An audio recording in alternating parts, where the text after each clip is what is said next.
of innovation or innovating. Right? For example, you have a business of your own. What do you think will happen if you don't innovate?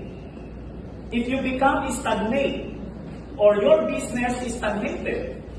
Okay? What do you think will happen? Yes. You will get that, version of Yes, very good. Look what happened to Nokia. Look what happened to other businesses.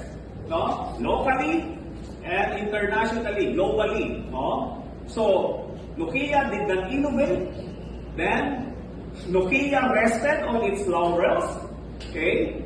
It did not anticipate other competitors. Okay? And then here comes Steve Jobs' Apple.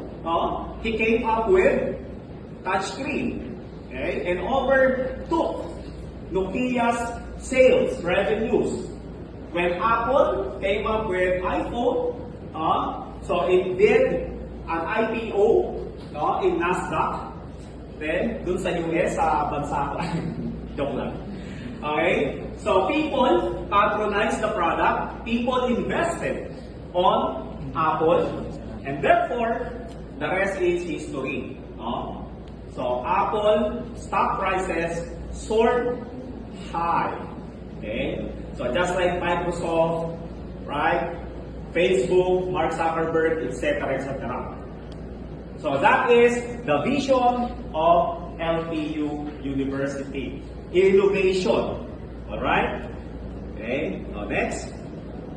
Kodigo muna tayo.